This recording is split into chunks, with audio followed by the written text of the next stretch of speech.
This is my intermediate algebra course. Today you're going to take the final test of the course. In the previous class, we did a practice test together, and I gave you a practice test for homework. Don't take this final test unless you've completed those practice tests. Remember, if you take this exam and fail it, that means that all the work that I put into writing the exam is going to be for nothing. So please make sure that you're ready for this test. If you want to get a really good score, remember, you have to go back and make sure that you know every single variation of every problem that we did in this course. Now, I don't know if I mentioned in the previous class, I don't care how long it takes you to finish this exam. It may take you an hour, it may take you 5 hours. The most important thing is that you can do it on your own without help. This is a pretty rigorous test.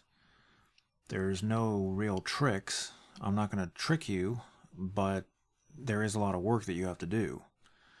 So if you want to take a break halfway through the test, that's fine, as long as you don't look at your notes or the internet or a textbook or any outside source.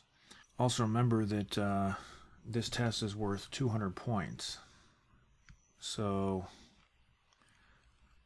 this is a final exam, so it's worth about double what a normal test is worth. Now, we talked about what the test is going to be like. This is a cumulative test, and you'll need a calculator. Remember, don't leave your answers with 0 power exponents or first power exponents or fraction exponents or negative exponents. You don't have to write the Roman numeral of the logarithm rules or exponent rules that you use. And that said, let's go ahead and take screenshots of the test. Here's screenshot number 1 and screenshot number 2.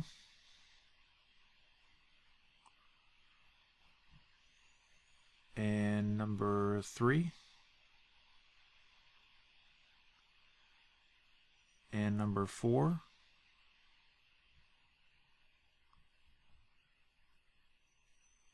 number 5,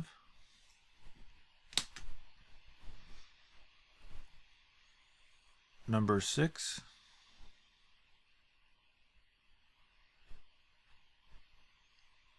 number 7,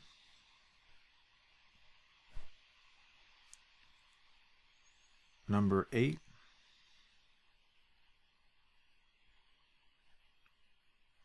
number 9,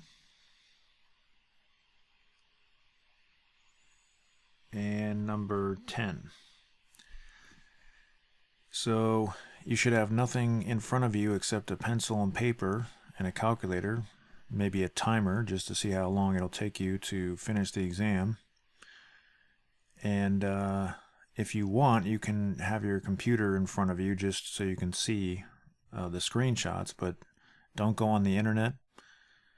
Don't use a textbook or previous videos. You need to do this from memory. So pause the video and go ahead and take the test. And when you come back, start the video at this point when you're done with the test, and we'll talk about how to score the test. So go ahead and pause the video, and I'll see you when you come back. Okay, we're back. You should be done with the test. Don't look at the answers until you finish the test completely. Again, if you just write the answers, and that means you accomplish nothing. Here are the answers. Here's screenshot number 1 and screenshot number 2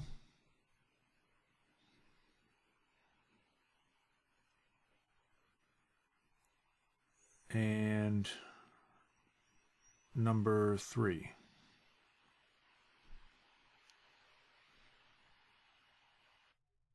Okay, now I'm going to give you some guidelines for scoring your test.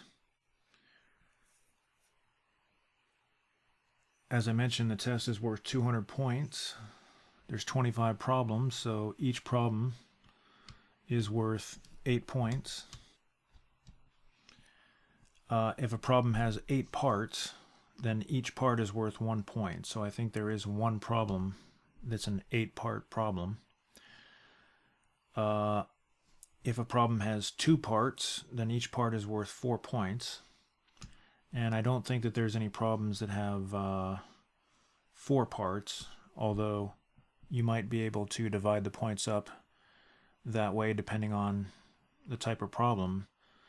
You're going to have to use your own judgment when it comes to dividing up the points for certain problems.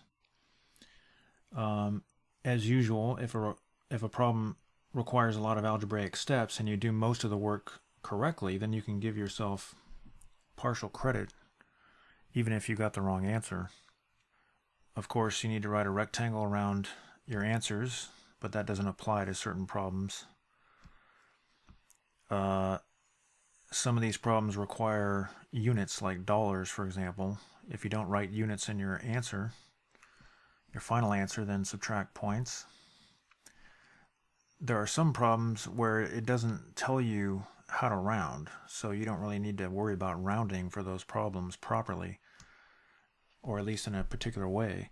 But there are some problems where it specifically tells you the degree of error that's or the degree of accuracy, that is, it's required. So if you don't round properly, be sure to take off some points there. So you can use this as a guide. Go ahead and score your test. Pause the video. And when you come back, push play, and we'll talk about how to grade your test. Okay, we're back. Your test should be scored. You should have a number 0 up to 200. If you scored 180 to 200, then you did very, very well. If you scored 160 to 179, that means you did well, but there's a few things that you could work on. If you scored 140 to 159, that means you did well, but there's quite a few things you need to work on. And anything less than 140 means that you probably just didn't study enough for this test. You didn't take the practice test. You didn't make sure that you knew the problems on the practice test. Math requires a lot of effort, remember. If you scored in the green, good job. The next class is going to be the last class of the course, and we're going to talk about how to assign yourself a grade for the entire course to give you an idea of how well you performed in this course. So I'll look forward to seeing you in the next class.